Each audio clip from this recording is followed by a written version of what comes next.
안녕하십니까. 이어서 경남 뉴스입니다. 경상남도가 해외 진출하고자 하는 중소기업을 돕기 위해 매년 수십억 원을 들여 해외 사무소 6곳을 운영하고 있습니다. 하지만 해외 사무소들이 허위 계약을 맺어 공금을 횡령하고 업무 추진비를 근거 없이 사용하는 등 부실하게 운영된 것으로 나타났습니다. 송현준 기자의 단독 보도입니다.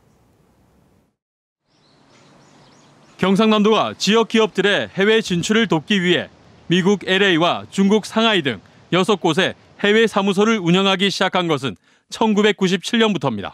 하지만 경상남도 감사 결과 이 해외 사무소들이 허위 계약으로 공금을 횡령하고 업무 추진비를 규정에 맞지 않게 사용해왔던 것으로 드러났습니다. 중국의 상하이 해외 사무소는 지난 2012년 3만 위안, 당시 우리 돈으로 490만 원의 계약을 허위로 맺어 한 직원의 학비로 유용했다가 적발됐고, 다른 사무소장은 2013년 모 시청 직원인 부인과 함께 출국을 하면서 도에서 1,250만 원, 시에서 3,280만 원을 중복으로 지급받은 사실이 드러났습니다.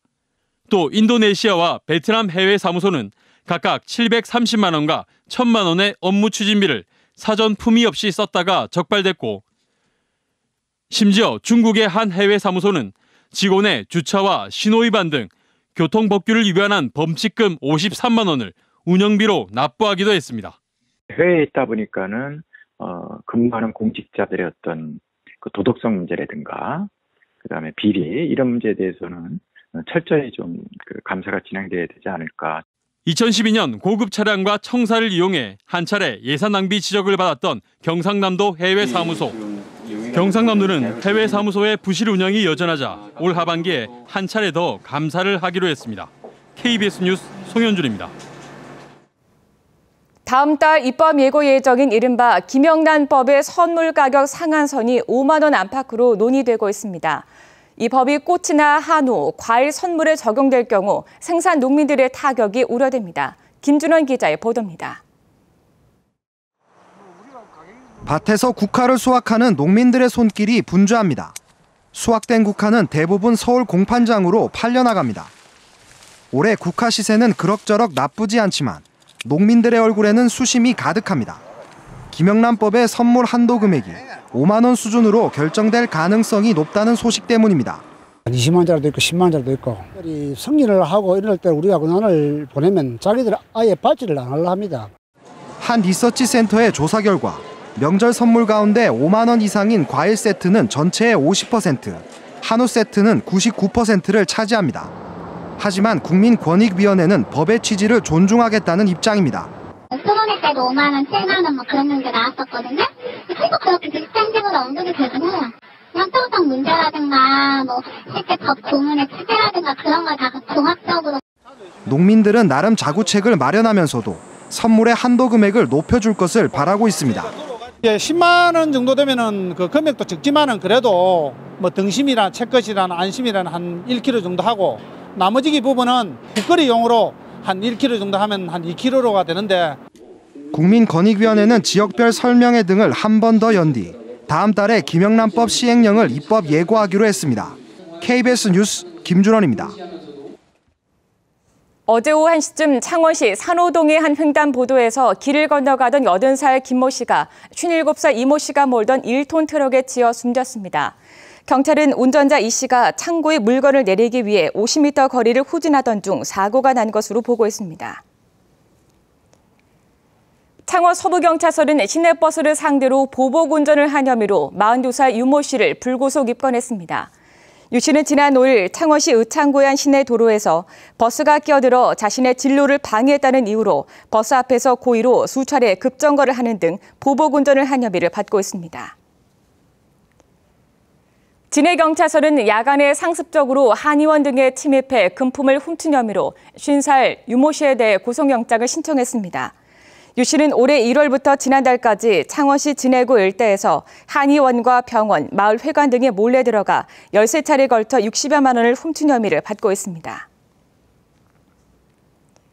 창원주법 제4형사부는 동거녀를 때려 숨지게 한 혐의로 기소된 53살 이모 씨에 대한 국민참여재판에서 배심원들이 낸 유죄 의견과 양형을 그대로 받아들여 징역 3년을 선고했습니다.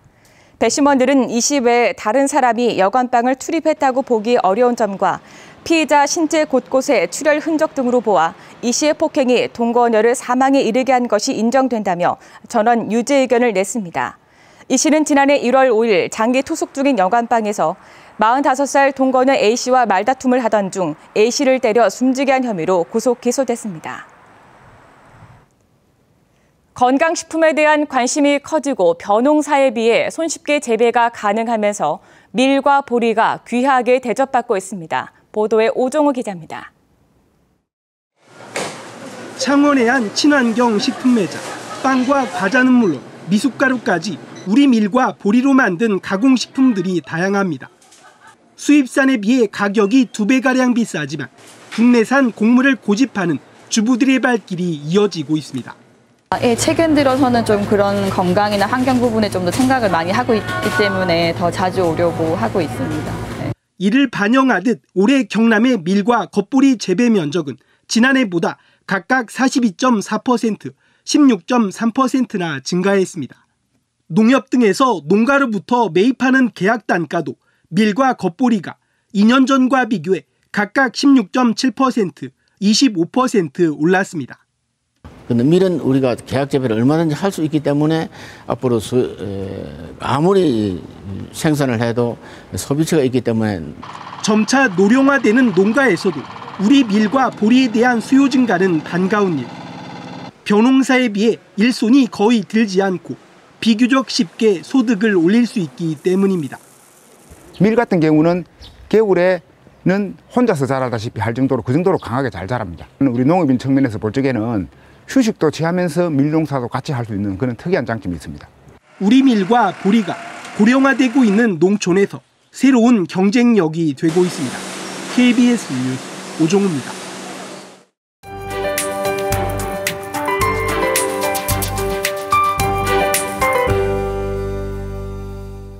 계절의 시계가 제자리를 찾았습니다. 다시 더워지고 있는데요. 또 비구름이 지난 뒤라 습도도 높아지고 있습니다. 당분간은 이렇게 내륙을 중심으로 낮 기온이 30도 이상으로 오르겠습니다. 또 일부 내륙으로는 오후에 산발적으로 빗방울이 떨어지는 곳이 있겠습니다. 오늘 경남 지역은 서해상에 위치한 고기압의 가장자리에 들면서 대체로 화창한 하늘빛을 띠겠습니다. 오늘은 아침부터 여름 기온이 물씬 느껴졌는데요. 대부분 20도 안팎으로 평년보다 조금 낮게 시작했습니다. 한낮 기온은 창원이 30도, 의령이 31도로 어제보다 3, 4도가량 높겠습니다. 서부 지역으로도 내륙을 중심으로 낮더위가 기승을 부리겠습니다. 오늘 거창이 31도, 합천이 32도까지 오르면서 낮 동안 덥다 못해 뜨거운 날씨가 예상됩니다.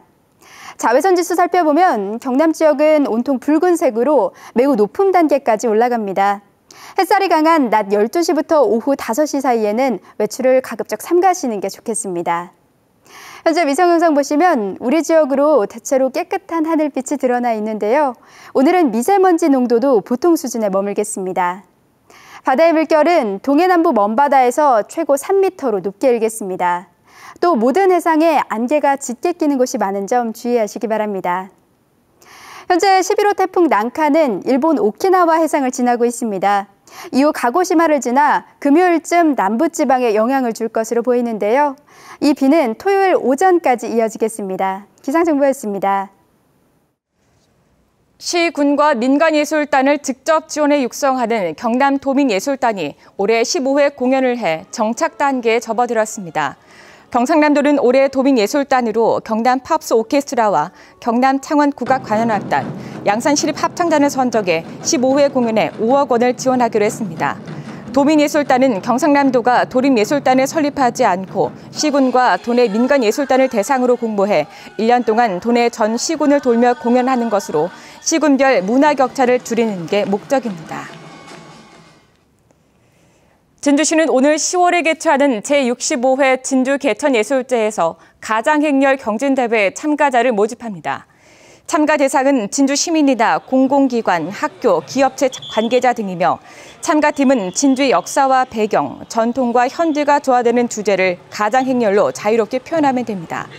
한편 제65회 개천예술제는 오는 10월 3일부터 10일까지 10개 부문에서 60여 개 행사가 진행됩니다.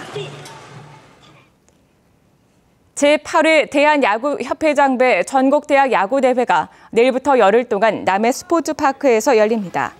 전국 대학야구 31개 팀과 1,500여 명의 선수단이 참가하는 이번 대회는 토너먼트로 진행되며 내일 경희대와 홍익대 경기를 시작으로 14일, 24일 결승전에서 대학야구 최강팀이 가려집니다. 거제시가 진행하는 거제 학동 케이블카 설치 사업이 이르면 다음 달 착공될 것으로 보입니다. 거제시는 지난 9일 홈페이지를 통해 학동 케이블카 궤도 도시계획시설 사업 시행자 지정 및 실시계획 인가를 공고했습니다. 학동 케이블카는 거제시 동부면 구천리 일대 학동 고개에서 노자산 전망대까지 1,547m를 곤돌라 52대가 운행하는 관광 사업입니다. 진주시립 이성자 미술관이 오늘 26일 진주 혁신도시에서 개관합니다. 이성자 미술관은 고 이성자 화백이 기증한 작품 370여 점 가운데 180여 점이 전시됩니다. 진주 혁신도시 영천강 옆에 자리 잡은 진주시립 이성자 미술관은 전시실과 세미나실, 야외 무대를 갖추고 있고 시민 문화 공간으로 활용됩니다. 경상남도와 진주 혁신도시로 이전한 한국토지주택공사 LH가 지역인재 우선 채용을 위한 협약을 체결했습니다. 이번 협약으로 두 기관은 지역인재 우선 채용을 위해 노력하고 낙후된 지역 도시재생과 주거복지 분야 등 지역개발 업무에 지역 중소기업 참여를 확대하기로 했습니다. 두 기관은 또 실무협의회를 구성해 실행 방안을 마련하기로 했습니다. 스크린으로 세계 4대 오케스트라를 만나다 베를린 필하모닉이 오늘 저녁 8시 진해 문화센터 야외 공연장에서 상영됩니다. 제5회 창원 시민의 날 기념 창원시립교향악단 제288회 정기연주회가 오늘 16일 저녁 7시 30분부터 창원 성산 아트홀 대극장에서 열립니다. 7월 문화가 있는 날 기획공연 오페라 마술피리가 오는 29일 저녁 7시 30분 경남문화예술회관 선큰가든 야외 공연장에서 열립니다. KBS 뉴스를 마칩니다. 고맙습니다.